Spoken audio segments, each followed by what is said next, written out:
Welcome to USCIRF Spotlight, a new series by the United States Commission on International Religious Freedom, where we discuss major topics and issues in the news and explore how those issues are impacting religious freedom around the globe.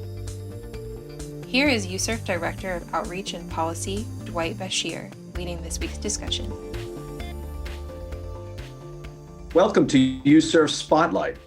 Today we're going to talk about some of the major developments in international religious freedom, both positive and negative, that USCIRF followed in 2020, as well as some of the likely challenges that will be following in 2021. We're also going to hear about some of USCIRF's top-line recommendations for U.S. policy for the incoming Biden administration.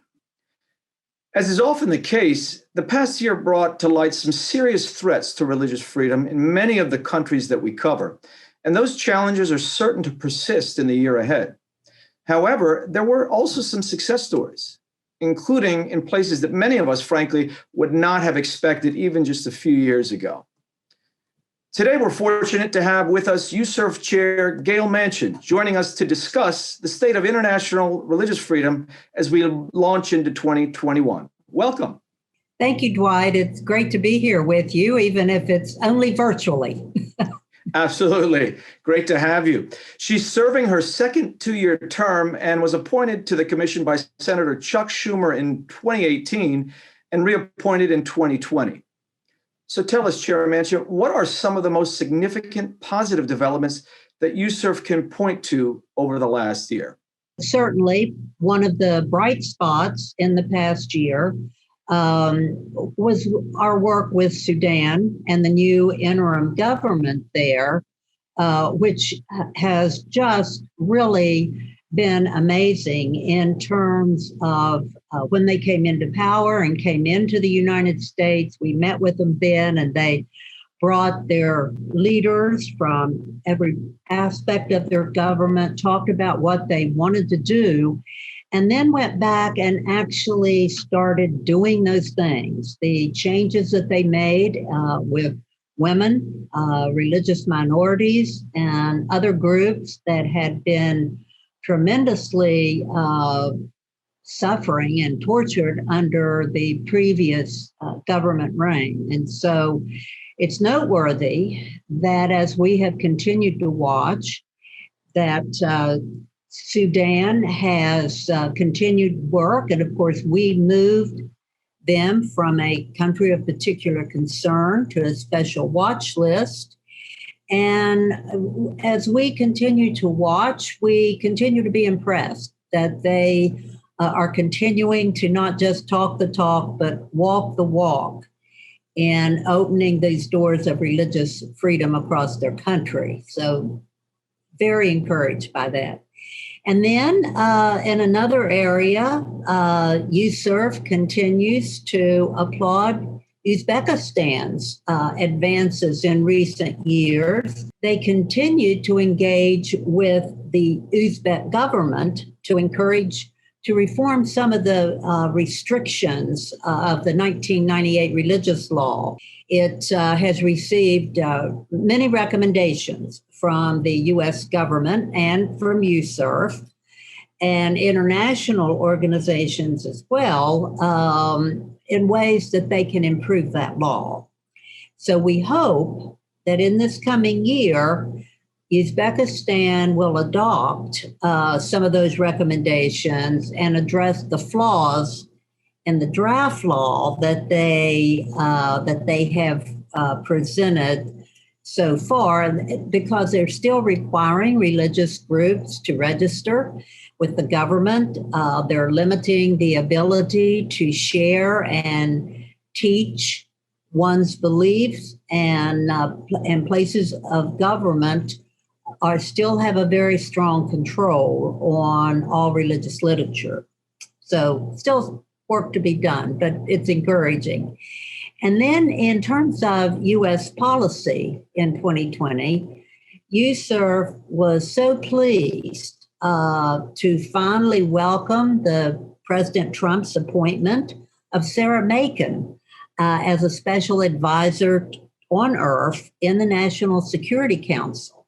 that brings religious freedom right into the conversation at every level.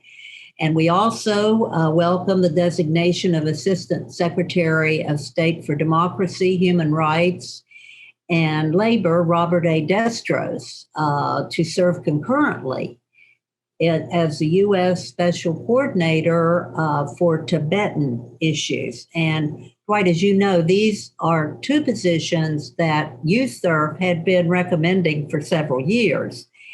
And so that we're very happy with. So we certainly encourage the Biden administration to promptly fill those positions, maintain them, fill them, and also other positions that are related to international religious freedom. For example, the ambassador at large for USCIRF is particularly important with all the work that is going on globally.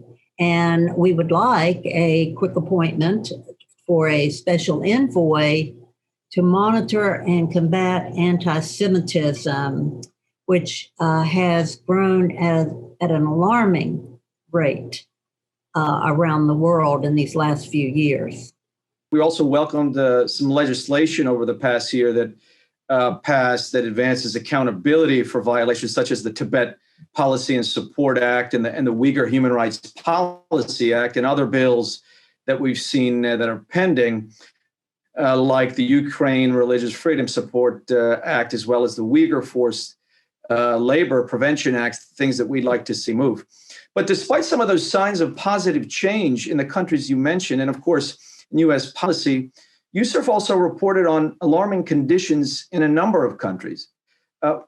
What could you tell us were some of the most serious challenges to religious freedom around the world that USCIRF sees on the horizon for 2021?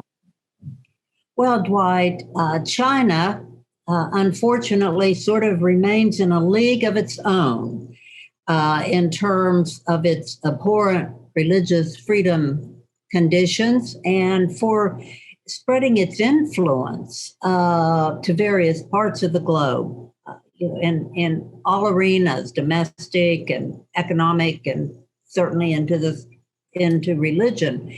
And so we are especially alarmed by the mass persecution and detention of the Uyghur Muslims in the Xinjiang region. We've also found deeply troubling China's increasing crackdown on human and political rights in Hong Kong. Hong Kong's new national security law, which has been used to persecute activists in Hong Kong, could have sweeping implications for religious freedom in that city. And then in Nigeria, the religious conditions there have deteriorated to such a point in the past year that the U.S. State Department designated them as a country of particular concern. Religious prisoners of conscience, like Yahya Sharif Aminu and Mubarak Bala, have been detained and charged for nothing more than expressing their religious faith. But meanwhile, non-state actors like the Boko Haram and Islamic State of West Africa continue to attack houses of worship and have abducted and murdered dozens of individuals based on their religious faith. And that is just really increased in this past year. And as USCIRF's recent report that we released has demonstrated anti-blasphemy laws around the world and the societal violence that often accompanies blasphemy-related legislation and rhetoric continue to result in severe abuses of religious freedom in many parts of the world, including Pakistan, Egypt, and Russia. We're also see the concerning rise of ethno-religious nationalism in South and Southeast Asia, including India, Brunei, Malaysia, and Indonesia, which is hardening of attitudes toward religious freedom for both minority and majority religion. But at the same time, always nice to kind of bring it back to a balance, we're seeing an increase in intersectional activism from our civil society organizations who are advocating for freedom of religion and belief, not only within their own countries, but also regionally. So seeing very strong activity there, which is good. So far, we've touched on only a small handful of the countries on which USCIRF reports. Could you share with us some of the other potential concerns and so-called hotspots that USCIRF has been following and will continue to follow more closely in the year ahead?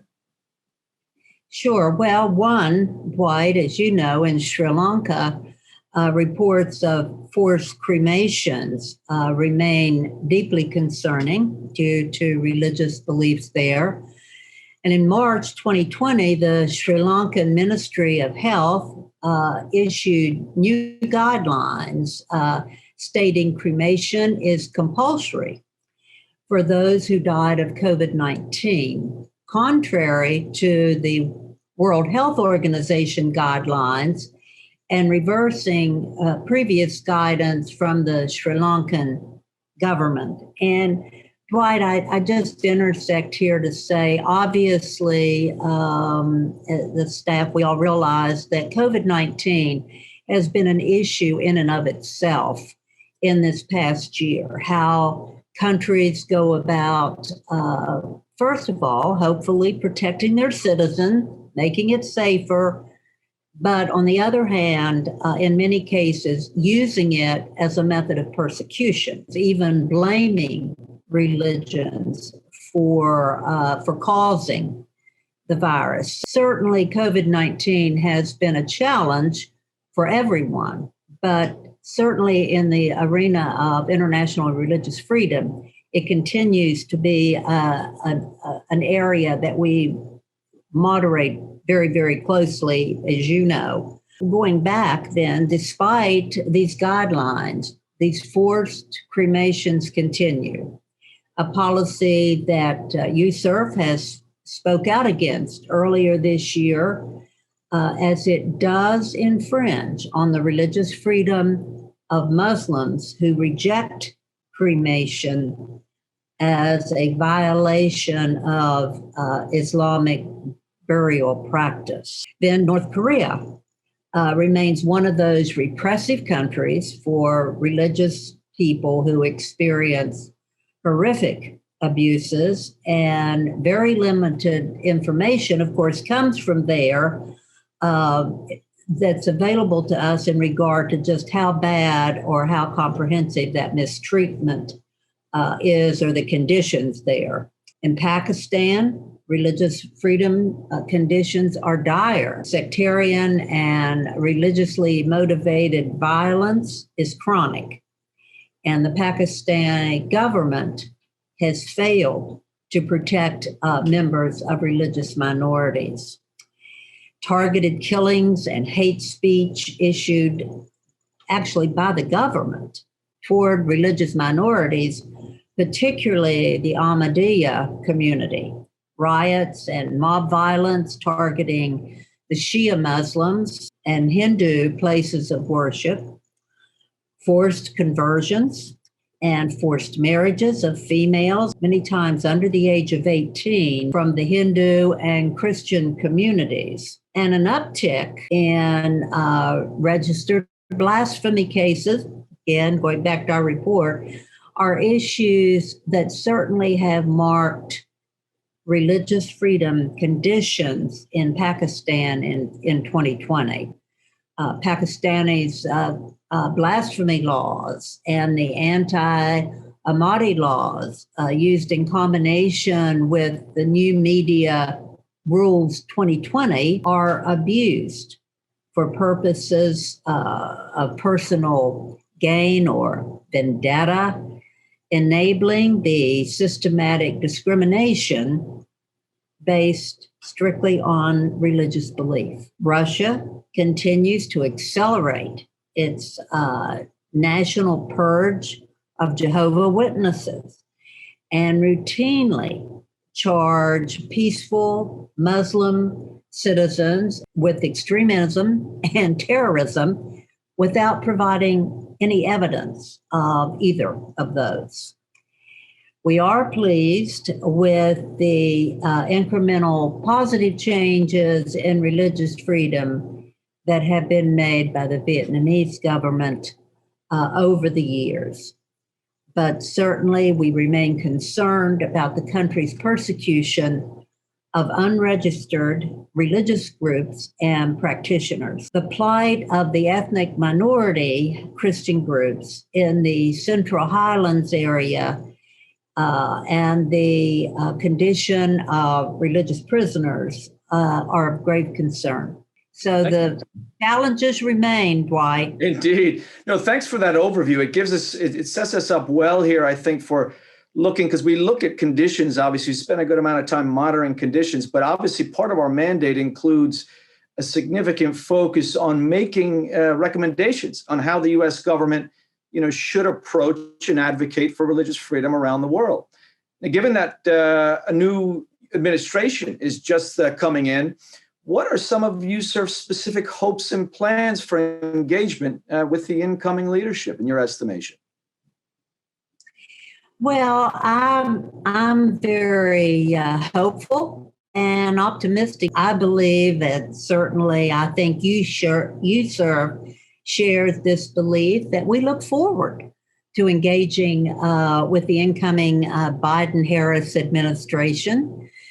We hope that the new administration not only will maintain, but indeed expand on the emphasis of international religious freedom and what we've been able to achieve in the past couple of years. Certainly the ministerials, the International Religious Freedom Alliance, the organization, the USCIRF Roundtable, all of these organizations really working together have been very successful and very positive. This issue is one that transcends politics. It's not a Democratic or a Republican issue. This is human rights. We certainly know that if there's anyone that's very passionate and caring about human rights and condition of people, it's President Biden. So we certainly look forward to this being a priority in the administration, and thereby, hopefully, a speedy appointment of a well-qualified ambassador at large for international religious freedom to continue the outstanding work that the ambassadors who have held these positions in the recent past, certainly David Saperstein, during 2 years of the Obama administration, and then in these last 4 years, Ambassador Sam Brownback, who certainly spearheaded and began and ran beautifully 2 ministerials in person here in the United States, and then this last year in Poland, the virtual ministerial. But very uplifting around the world to see these kind of issues being addressed, not just by the United States leading, but other countries stepping up to the plate to advocate for and provide leadership in uniting people around international religious freedom. We also encourage, it's very important that the administration will, as appointments come up for USCIRF commissioners, that's very important that they promptly go ahead and appoint those people to fill the positions. I know, being in my second term, how important it is that we have that continuity, 9 commissioners, that we have the opportunity to get to know one another and work together to move forward. And we do that in a very positive and nonpartisan way. But those commissioners need to be in those seats so they can begin to understand the enormous challenges, but also the enormous opportunities that are afforded each of us that serve in these positions, and also the ability to work with you, Dwight, and the entire very competent professional staff at USCIRF. It certainly is a team effort. This basic human right of religious freedom or belief or non-belief, I mean, it encompasses all of the above, is just something that takes all of us around the world working together. We know from experience that countries care what we think about them, and they react hopefully more in a positive way as they start changing, reviewing their laws, and of course, most importantly, Dwight, releasing religious prisoners of conscience. At the end of the day, that is the key to everything that we do. Helping these people around the world, giving them a voice and a face, and hope that they have not been forgotten, and that we continue to work every day for their release from prison based on nothing other than their religious beliefs. And we'll have to leave it right here. I want to thank USCIRF Chair Gayle Manchin for her insights today, but also her leadership this past year. We've been in a precarious situation with COVID-19 here in the United States and around the world, but she's led the commission for all these months going now into 2021. So I want to thank you for that. You can find USCIRF's work on all the countries we discussed today on our website at uscirf.gov. Thanks for tuning in, and we'll see you next time on USCIRF Spotlight.